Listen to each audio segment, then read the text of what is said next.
Wait, are you talking about a time machine? You know the rules of time jumps, right? 2003 میں new York کی ایک عام سی تجارتی company میں کام کرنے والا ایک شخص اچانک کروڑ پتی بن جاتا ہے۔ اس کا نام اینڈریو کارلسن تھا اور وہ دعویٰ کرتا ہے کہ وہ سال 2256 سے آیا ہے۔ SEC کی تحقیقات میں یہ بات سامنے آئی ہے کہ اس نے صرف 2 ہفتوں میں $800 کو $35 کروڑ بنا دیا تھا۔ یہ کیسے ممکن ہے؟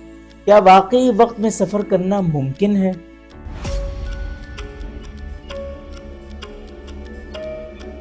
یا یہ صرف سائنس فکشن کی دنیا کا ایک خیال ہے؟ آج ہم جانیں گے کہ سائنس اور مذہب دونوں اس حیرت انگیز ٹاپک کے بارے میں کیا کہتے ہیں۔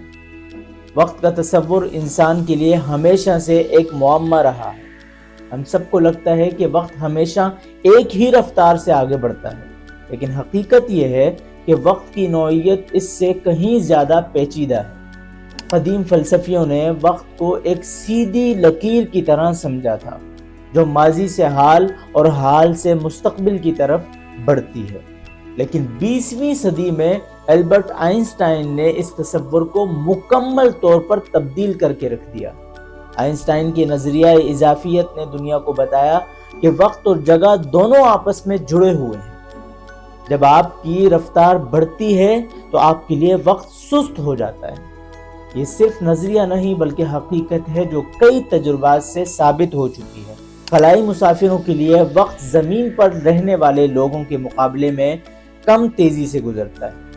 یہ ٹائم ڈائلیشن کہلاتا ہے اور یہ ایک طرح کا مستقبل میں سفر ہے۔ مگر کیا واقعی ماضی میں جانا ممکن ہے؟ یہاں معاملہ پیچیدہ ہو جاتا ہے۔ آئنسٹائن کے نظریات میں وارم ہولز کا تصور موجود ہے جو کائنات میں ایک قسم کی سرنگ کی طرح کام کرتا ہے۔ نظریاتی طور پر یہ وقت اور جگہ کو آپس میں جوڑ سکتے ہیں۔ اگر کوئی شخص وارم ہول میں سے گزرے تو وہ مختلف وقتوں میں پہنچ سکتا ہے، لیکن یہاں ایک بہت بڑا مسئلہ ہے کہ یہ سرنگیں اگر موجود ہیں تو وہ انتہائی غیر مستحکم ہیں اور فوری طور پر بند ہو جاتی ہیں۔ اینڈریو کارلسن کی کہانی پر واپس آتے ہیں۔ اس نے FBI کو بتایا تھا کہ وہ 2256 سے آیا ہے اور اس نے یہ دعویٰ کیا تھا کہ اس کے پاس ایک ٹائم مشین موجود ہے، اور اس نے یہ بھی دعویٰ کیا تھا کہ وہ جانتا تھا کہ کون سے اسٹاکس کی قیمت کس وقت بڑھے گی۔ اس لیے اس نے انتہائی درست پیشن گوئیاں کی۔ جب اسے گرفتار کیا گیا تو وہ گمنام طریقے سے رہا کر دیا گیا اور اب تک دنیا جان ہی نہیں سکی کہ وہ کہاں ہے اور کہاں غائب ہو گیا ہے۔ اسلامی نقطۂ نظر سے وقت اللہ تعالیٰ کی تخلیق ہے اور وہی اس کا مالک ہے۔ قرآن مجید میں کئی آیات ایسی ہیں جو وقت کی ریلیٹیو نیچر کی طرف اشارہ کرتی ہیں۔ قیامت کے دن کے بارے میں سورہ حج میں ہے کہ اللہ کے نزدیک ایک دن 1000 سال کے برابر ہے۔ اسی طرح سورہ معارج میں 50,000 سال کے دن کا ذکر ہے۔ یہ آیات اس بات کی نشاندہی کرتی ہیں کہ وقت ایبسلیوٹ نہیں بلکہ مختلف ڈائمینشنز میں مختلف ہو سکتا ہے۔ Time travel, a concept that has been explored since the early 1900s. I have no idea what we're talking about time travel here. Either it's all a joke or none of it is. اسلام میں معراج کا واقعہ time travel کی ایک اعلیٰ مثال سمجھا جا سکتا ہے۔ نبی کریم صلی اللہ علیہ وسلم کو رات کے وقت میں مکہ سے یروشلم اور پھر آسمانوں تک لے جایا گیا، لیکن جب آپ واپس تشریف لائے تو آپ کا بستر مبارک ابھی بھی گرم تھا۔ یہ واقعہ اس بات کو ظاہر کرتا ہے کہ وقت کی مختلف ڈائمینشنز میں مختلف رفتار ہو سکتی ہے۔ اہل علم کا کہنا ہے کہ اگر وقت میں سفر کرنا ممکن بھی ہو تو یہ بھی اللہ کی مشیت کے تحت ہی ہوگا۔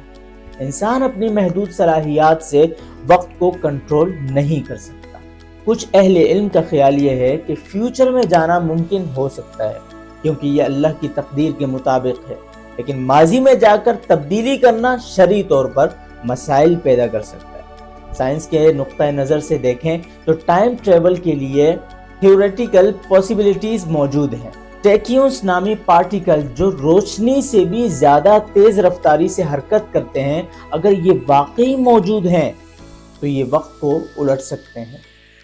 کاسمک اسٹرنگز جو کائنات میں موجود ہو سکتے ہیں یہ بھی اسپیس ٹائم کو موڑ سکتے ہیں اور ٹائم ٹریول کو ممکن بنا سکتے ہیں۔ لیکن یہاں ایک بہت بڑا پیراڈوکس یہ ہے کہ اگر کوئی شخص ماضی میں جا کر اپنے والدین کو ملنے سے روک دے پھر وہ خود کیسے پیدا ہوگا؟ یہ گرینڈ فادر پیراڈوکس کہلاتا ہے اور یہ ٹائم ٹریول کی سب سے بڑی رکاوٹ ہے۔ کچھ سائنسدان کہتے ہیں آج کل کی جدید ٹیکنالوجی میں ٹائم ٹریول کے کچھ آثار دکھائی دیتے ہیں۔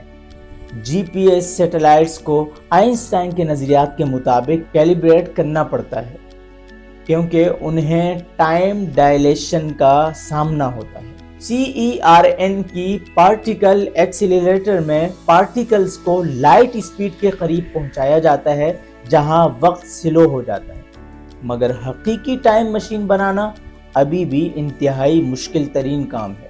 اس کے لیے نیگیٹو انرجی یا بلیک ہولز کی ضرورت ہوگی جو انسان کے بس میں نہیں۔ آج بھی دنیا بھر میں کئی سائنسدان ٹائم ٹریول کے امکانات پر تحقیق کر رہے ہیں۔ آخر میں یہ کہا جا سکتا ہے کہ وقت میں سفر ایک دلچسپ اور پیچیدہ موضوع ہے جو سائنس اور فلسفے دونوں کو متاثر کرتا ہے۔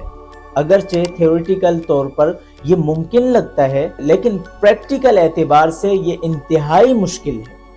اسلامی نقطہ نظر اس بات پر زور دیتا ہے کہ وقت اللہ تعالیٰ کی تخلیق ہے اور انسان کو اس کے ساتھ کھیلنے کی اجازت بالکل بھی نہیں۔